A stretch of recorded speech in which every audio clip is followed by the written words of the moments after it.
آج پاکستان کی یونیورسٹیز میں فیسوں میں 200-400% اضافہ کر دیا گیا ہے۔ پاکستان کے غریب آدمی کے لیے اپنے بچوں کو پڑھانا ناممکن ہو گیا ہے۔ پاکستان کے بجلی کے بل، گیس کے بل لوگوں کے لیے ناقابل برداشت ہو چکے ہیں۔ یہ آپ کے کارنامے ہیں۔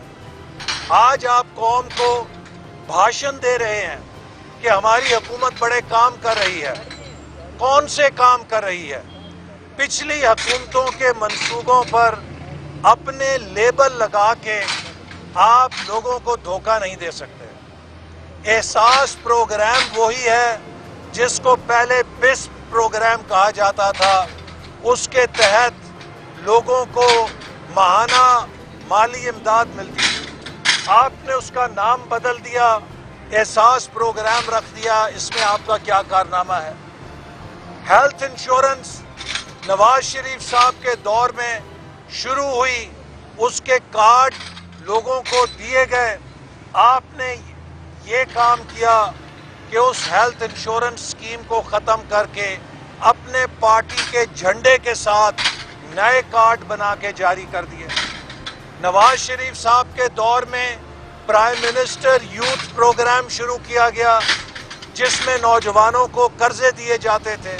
آپ نے اس کا نام تبدیل کیا، کامیاب نوجوان پروگرام رکھ دیا۔ نواز شریف صاحب کے دور میں داسو ڈیم شروع ہوا، دیامیر بھاشا ڈیم شروع ہوا۔ آپ نے ان ڈیمز کے پروجیکٹس پہ بھی اپنی تختیاں لگانے کا کام شروع کر دیا۔ ہر وہ منصوبہ جو ہم نے شروع کیا اس کے اوپر آپ آج تک تختی لگانے کے علاوہ تو ایک بھی نیا منصوبہ پیش نہیں کر سکتے۔ قوم پوچھنا چاہتی ہے، آپ نے 5 سالوں میں 50 لاکھ گھر دینے تھے، تو آج تک 30 لاکھ گھر بن جانے چاہیے تھے۔ وہ 30 لاکھ چھوڑیں، 3 لاکھ بھی نہیں بنے۔ 3 لاکھ چھوڑیں، 30,000 بھی نہیں بنے۔ 30,000 چھوڑیں، 3,000 بھی نہیں بنے۔ آپ نے 5 سالوں میں 1 کروڑ نوکریاں تقسیم کرنی تھی۔ آج تقریباً 60 لاکھ نوکریاں نوجوانوں کو مل جانی چاہیے تھی۔ آپ نے تو 25 سے 35 لاکھ نوکریاں ختم کر دی ہیں۔ آپ نے 60 لاکھ نوکریاں کہاں دینی تھی؟ آپ نے آج بڑے فخر سے کہا کہ ہم قرضے لینا چاہتے ہیں اور قرضے لینے کے لیے ہم لوگوں کو جیلوں میں ڈالیں گے۔ ہاں، آپ کی حکمرانی ایک سیڈسٹ کی حکمرانی ہے، ایک بیمار سوچ کی حکمرانی ہے، انتقامی سوچ کی حکمرانی ہے۔ آپ کا ویژن یہ ہے کہ کس کو میں جیل میں ڈال سکتا ہوں۔ آپ امریکہ میں بھی جاتے ہیں تو یہ کہتے ہیں کہ شاہد خاقان کو میں نے جیل میں ڈال دیا۔ آپ کی حکمرانی کی معراج یہ ہے کہ آپ نے کس کو جیل میں ڈالا۔ ہم نے 1900 ارب سے 3900 ارب دگنے سے زیادہ ٹیکس کلیکشن میں اضافہ کیا تھا۔ ہم نے لوگوں کو جیلوں میں ڈال کے ٹیکس میں اضافہ نہیں کیا تھا، چونکہ ٹیکس لینے کے لیے آپ کو حکمرانی کرنی پڑتی ہے، آپ کو حکومت چلانے کا طریقہ آنا چاہیے۔ آپ ٹیکس کبھی ڈنڈوں کے ساتھ نہیں لے سکتے۔ جنرل مشرف نے بھی کوشش کی تھی ڈنڈے کے ساتھ ٹیکس لینے کی، نتیجہ کیا ہوا تھا کہ tax to G D P ratio crash کر گئی تھی، اور آپ کے 3 سالوں میں بھی tax to G D P ratio نیچے چلی گئی ہے۔ لوگ آپ کو ٹیکس نہیں دے رہے چونکہ آپ کے جو ہتھ کنڈے ہیں وہ بزنس انوائرمنٹ اور انویسٹمنٹ کلائمیٹ کو خراب کر رہے ہیں۔ آپ انتقامی ہتھ کنڈوں کے ذریعے، آپ جبر کے ذریعے ٹیکس لینا چاہتے ہیں۔ دنیا میں آج تک کسی نے جبر کے ساتھ ٹیکس نہیں دیا۔ You have to show to people کہ آپ ان کے پیسوں سے کیا کریں گے۔ آج قومی اسمبلی میں ریاست مدینہ کے وزیر اعظم نے جو ہمارا خیال تھا کہیں فرش کے اوپر چٹائی پہ سوتا ہوگا، سادگی میں اس کا ثانی کوئی نہیں ہوگا، اور جس کو بجٹ میں پچھلے سال 1 ارب روپے ملے بجٹ چلانے کے لیے، تو پتہ چلا کہ وزیر اعظم کے دفتر کے لیے 8 ارب روپے کی سپلیمنٹری گرانٹ جاری کی گئی ہے۔ 8 بلین روپیز وزیر اعظم کے دفتر کے لیے اضافی گرانٹ جاری کی گئی ہے۔ اسی طرح یہ ریاست مدینہ کا سیادہ لو وزیر اعظم جو کہتا تھا میں 10-15 وزیروں کے ساتھ حکومت چلاؤں گا، آج کیبنٹ ڈویژن کے لیے 3 ارب سے زیادہ سپلیمنٹری گرانٹ دی گئی ہے، چونکہ وزیر اعظم صاحب نے کوئی فرینڈ آف عمران خان نہیں ہے جس کو اسپیشل اسسٹنٹ یا وزیر کی فیتی نہیں لگائی ہے، سب کو وزارتوں کے جھنڈے لگا کے اپنی کابینہ میں بٹھا دیا ہے۔ ہماری کابینہ پاکستان کی کابینہ نہیں ہے، یہ friends of Imran Khan club ہے کہ کوئی دوست رہ نہ جائے جس کو میں نے جھنڈی نہیں لگا دی ہے۔ یہ آپ کا احساس ذمہ داری ہے۔ ایک طرف غریب کو کھانے کو 2 وقت کی روٹی نہیں ہے، ایک طرف آپ غریب کو نچوڑ رہے ہیں کہ وہ بجلی کے بل اپنی توفیق اور صلاحیت سے زیادہ دے، اور دوسری طرف آپ اپنے پیاروں کو، اپنے دوستوں کو مراد سے نواز رہے ہیں۔ پاکستان کی تاریخ کی سب سے بڑی کابینہ آپ کے پاس ہے، اور پاکستان کے مہنگے ترین وزیر اعظم آپ بن چکے ہیں آج کی سپلیمنٹری گرانٹ کے بعد۔ You are the most expensive Prime Minister Pakistan has ever seen in its history۔ آپ کس طرح کھڑے ہو کے لوگوں کو لیکچر دیتے ہیں، کس طرح لوگوں کو بھاشن سناتے ہیں۔ آپ نے جتنے سوشل پروگرامز گنائے یہ سب پچھلی حکومتوں کے منصوبے تھے جن پہ آپ نے اپنا دھپا لگایا ہے۔ آپ نے اسی طرح جو کہا کہ ہم نے اڈے نہیں دینے ہیں، تو جناب اس کے بارے میں بھی ہمیں پتہ چلے گا جب حقائق سامنے آئیں گے کہ آپ دنیا میں مشہور ہیں کہ جو بات آپ کرتے ہیں اسی کے اوپر یو ٹرن لیتے ہیں۔ ابھی تو آپ نے 2 دن پہلے انٹرویو دیا ہے، تو ہم دیکھیں گے کہ اس بات پہ آپ کھڑے رہتے ہیں یا کوئی قومی مفاد کا نعرہ لگا کے پھر ایک یو ٹرن لے لیں گے۔ آپ کے دور میں سی پیک کا منصوبہ تباہ ہو گیا ہے۔ پچھلے 3 سالوں میں سی پیک کے اندر ایک نیا منصوبہ آپ شامل نہیں کر سکے۔ ML1 جو پشاور سے کراچی اور ترخم تک ٹرین کی لائن کو ماڈرنائز کرنے کا منصوبہ تھا، 2017 سے اس کے فریم ورک ایگریمنٹ سائن ہوئے ہیں، تقریباً 3.25 سال ہو چلے آپ کو، 3 سال، ابھی تک آپ اس کی ایک اینٹ نہیں رکھ سکے۔ اور اینٹ کیوں نہیں رکھ سکے؟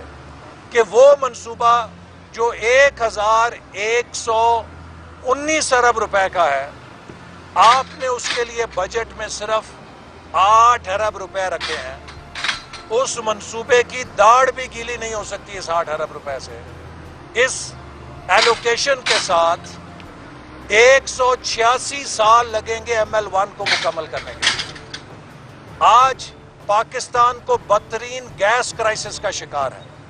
سردیوں میں لوڈ شیڈنگ ہوتی تھی، گرمیوں میں لوڈ شیڈنگ نہیں ہوتی تھی۔ گیس کی لوڈ شیڈنگ، سردیوں میں تو گیس کی لوڈ شیڈنگ سنی تھی، لیکن گرمیوں میں گیس کی شارٹیج اور لوڈ شیڈنگ کبھی نہیں سنی تھی۔ وہ ہم دیکھ رہے ہیں کیوں؟ کہ آپ کے وزیر، آپ کی وہ ٹیلنٹ ٹیم جس کو آپ نے 20 سال سے پالش کیا تھا، وہ سمپل ڈیمانڈ اور سپلائی مینج نہیں کر پا رہی۔ 120 ارب روپے کا LNG کا ٹیکہ لگایا، آپ کے ایک مشیر نے اس کو فارغ کر دیا، اور اب پتہ نہیں کتنے ارب کا ٹیکہ لگے گا جو آپ کی نئی ٹیم آئی ہے۔ آج پاکستان کی انڈسٹری بند ہے، لوگ پریشان ہیں۔ لوڈ شیڈنگ ہو رہی ہے. ایک طرف آپ کے وزیر کہتے ہیں کہ مسلم لیگ نون سرپلس بجلی لگا گئی ہے, ہمیں کیپیسٹی پیمنٹ دینی پڑ رہی ہے. تو اگر ضرورت سے زیادہ بجلی کے کارخانے ہیں تو آج 6-6, 8-8 گھنٹے بجلی کی لوڈ شیڈنگ کیوں ہو رہی ہے؟ آپ نے قوم کو احمق سمجھا ہوا ہے؟ کیا آپ قوم کو بیوقوف سمجھتے ہیں کہ آپ کی ان باتوں سے لوگ دھوکوں میں آ جائیں گے؟ اصل بات یہ ہے کہ آپ کی حکومت, آپ کے وزیر اور آپ نااہل ہیں, ناکام ہیں اور ناسمجھ ہیں, اور آپ کے پاس نہ وہ صلاحیت ہے جس سے آپ حکومت چلا سکیں, نہ کوئی ہوم ورک ہے, نہ کوئی ویژن ہے, نہ کوئی ٹیم ہے. آپ ڈی چوک کے اوپر دھمالیں ڈالتے ڈالتے ایک حادثے کے نتیجے میں حکومت میں لا کے بٹھا دیے گئے. آپ نے زندگی میں ایک یونین کاؤنسل نہیں چلائی. آپ کو بٹھانے والوں پر شاباش ہے کہ ایک ایسے شخص کو جس نے کبھی زندگی میں یونین کاؤنسل نہیں چلائی تھی, ایک ایٹمی طاقت, 22 کروڑ عوام کا ملک, اس کا سربراہ بنا کے بٹھا دیا ہے, جو ہر روز اس ملک کے ایکسیڈنٹ کرتا ہے. کبھی معیشت کا ایکسیڈنٹ, کبھی خارجہ پالیسی کا ایکسیڈنٹ. آپ ابھی کشمیر کا ذکر کر رہے تھے. میں سمجھتا ہوں کہ آپ کو زیب نہیں دیتا کشمیر پہ بات کرنا.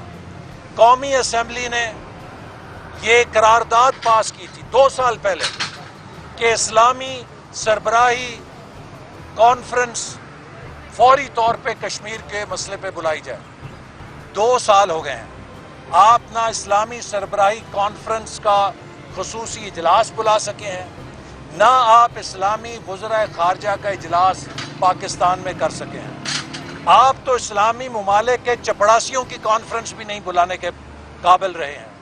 تو آپ کس خارجہ پالیسی کی بات کرتے ہیں؟ اسرائیل نے مقبوضہ فلسطین پہ حملہ کیا, اس کی فوٹیج, اس کے مناظر پوری دنیا نے دیکھے, اور ایک پبلک اوپینین کا دباؤ تھا جس نے اسرائیل کو جنگ بند کرنے پہ مجبور کیا. کیوں کہ اسرائیل اپنے تمام تر ظلم کے باوجود فلسطین میں انفارمیشن بلیک آؤٹ نہیں لگا سکا. بھارت نے کشمیر میں سینسرشپ لگا کے کشمیر کے ہزاروں نوجوان شہید کر دیے ہیں, ماؤں بہنوں کی عزت پامال کر دی ہے. ایک خبر باہر نہیں جا سکتی چونکہ اس وقت کرۂ ارض پہ صرف ایک خطہ ہے جس کا بلیک آؤٹ ہے, وہ کشمیر ہے.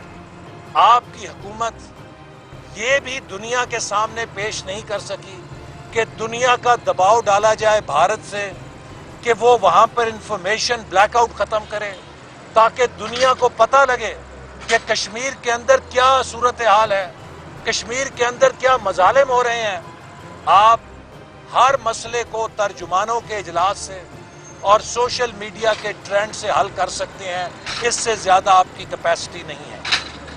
میرا خیال ہے کہ اگر آپ کو اس ملک سے کوئی پیار ہے, اس ملک پہ کوئی رحم ہے, تو اسی فقیر کی طرح جس نے جو ایک حادثے کے طور پہ ایک ملک کا بادشاہ بن گیا, لیکن اپنی نالائکی سے اس نے اس ملک کو تباہ کر دیا, اور ایک دن اپنی وہ پکڑی اس نے گڈریا اور لوگوں کو کہا کہ سنبھالو اپنا ملک, میں چلا ہوں, میں نہ اپنی خوشی آیا تھا نہ اپنی خوشی چلا ہوں. آپ نے بھی پاکستان کے ساتھ یہی کرنا ہے. بہتر ہے کہ آپ استعفیٰ دیں, گھر جائیں. یہ ایک ایٹمی طاقت ہے, یہ کھوکھلی نہیں ہو سکتی. اس کی معیشت کو مزید کھوکھلا نہیں کیا جا سکتا, اس کی سیاست کو مزید پولرائز نہیں کیا جا سکتا, اس کی خارجہ پالیسی کو مزید آئسولیٹ نہیں کیا جا سکتا. یہ 22 کروڑ عوام کی امانت ہے یہ ملک. آپ 3 سال میں ثابت ہو گیا ہے کہ نااہل بھی ہیں, ناکام بھی ہیں, نالائق بھی ہیں, اور مافیاز کے سربراہ بھی ہیں. تو آپ سے یہ ملک نہیں چل سکتا. لہٰذا آپ کے ان بھاشنوں سے, آپ کے ان لیکچروں سے کوئی متاثر نہیں ہو سکتا.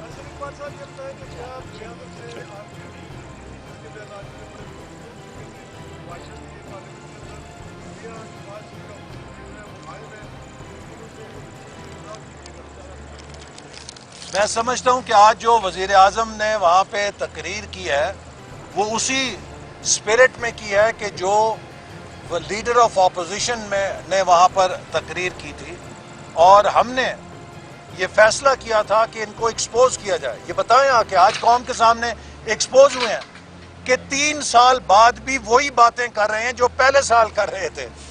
کوئی ایک تقریر کے اندر آنے اور فل سٹاپ کا فرق نہیں ہے.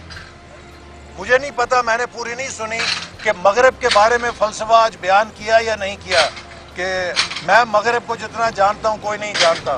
تو وہی ان کے ٹاکنگ پوائنٹس ہوتے ہیں. جی، جو شہباز شریف صاحب ہیں، ان کی گھر میں، خاندان میں ایک بہت ان کے قریب عزیز ہیں جن کی وفات کی وجہ سے انہیں راستے سے واپس جانا پڑا. وہ اس وجہ سے شریک نہیں ہو سکے، لیکن اپوزیشن نے بھرپور حصہ لیا، مسلم لیگ نون نے بھرپور حصہ لیا. اور میں یہ بات واضح کر دوں، پاکستان کی تاریخ میں پہلی دفعہ ہوا ہے کہ کسی اپوزیشن نے حکومت کو 350 ارب روپے کے ٹیکس میجرز واپس لینے پہ مجبور کیا ہے. یہ اپوزیشن کی کامیابی ہے کہ ہم نے ان کے ٹیکس کے اندر چوریاں پکڑیں، خامیاں پکڑیں، ان کو بے نقاب کیا. اور یہ حکومت اپنے ہی بجٹ کے اندر جتنے یو ٹرن لینے پہ مجبور ہوئی ہے، آج تک 70 سال میں کبھی اتنے یو ٹرن بجٹ کے اندر کسی وزیر خزانہ نے نہیں لیے تھے. یہ میں سمجھتا ہوں کہ اسی لیے ممکن ہوا کہ اپوزیشن نے اپنا ہوم ورک کیا تھا اور لوگوں کی بھرپور نمائندگی کی.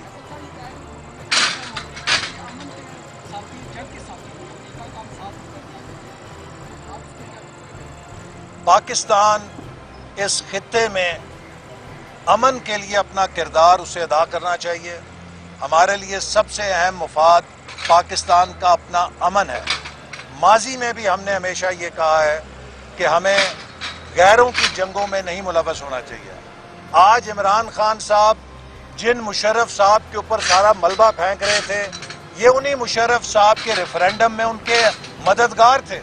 جب جنرل مشرف ریفرینڈم لڑ رہے تھے تو اس وقت یہی پالیسیز تھی ان کی، تو یہ عمران خان اس وقت ان کی مدد کر رہے تھے. اور بعد میں انہوں نے اسی جنرل مشرف کو بھی ڈچ کر دیا. جیسے کہ جب یہ کرکٹ ٹیم کے اندر آئے تو ان کو کرکٹ ٹیم میں لانے والا ان کا خالہ زاد بھائی ماجد خان تھا. انہوں نے کرکٹ ٹیم میں آتے ساتھ سب سے پہلا بار اپنے ہی اسی محسن پہ کیا، ماجد خان کو کپتانی سے بھی غائب کیا اور ٹیم سے بھی نکلوایا. تو یہ اپنے محسنوں پر ہی حملہ کرتے ہیں. تو انہوں نے آج جنرل مشرف پہ جو چارج شیٹ پڑی ہے وہ ان کے اپنے خلاف چارج شیٹ ہے، چونکہ یہ اس وقت جنرل مشرف کو سپورٹ کر رہے تھے. جی، میں سمجھتا ہوں کہ اپوزیشن الیکشن اصلاحات کی حمایت کرتی ہے. ہم نے تجویز دی ہے کہ الیکشن کمیشن کو تمام جماعتوں کو بلانا چاہیے، قومی اتفاق رائے کرنا چاہیے، اور اس کے نتیجے میں جو بھی اتفاق رائے ہو اسے ہم قومی اسمبلی میں لا کے منظور کریں گے. لیکن یہ جو انتخابی اصلاحات ہیں، اس کی مثال بھی ایسی ہے کہ کھودا پہاڑ نکلا چوہا. جب ہم نے انتخابی اصلاحات کے بل کو کھودا تو نکلا اس کے اندر فیصل واڈا کا NRO، اور وہ بھی 4 سال پیچھے سے 2017 سے. تو یہ تو گڈ گورننس ہے کہ اپنے پیاروں کو NRO دینے کے لیے قوم کی آنکھوں میں انتخابی اصلاحات کی مٹی اور دھول جھونکتے ہیں. بہت شکریہ. YouTube پر گوگلی نیوز دیکھنے کے لیے youtube.com کی سرچ بار میں گوگلی نیوز TV ٹائپ کریں. گوگلی نیوز کے پیج پر سرخ رنگ کے سبسکرپشن والے بٹن پر کلک کرنا نہ بھولیے. YouTube پیج پر اپلوڈ ہونے والی ویڈیوز سے باخبر رہنے کے لیے بیل آئیکن پر کلک کیجیے. آپ کو ہر نئی ویڈیو کے بارے میں نوٹیفیکیشن موصول ہو جائے گا.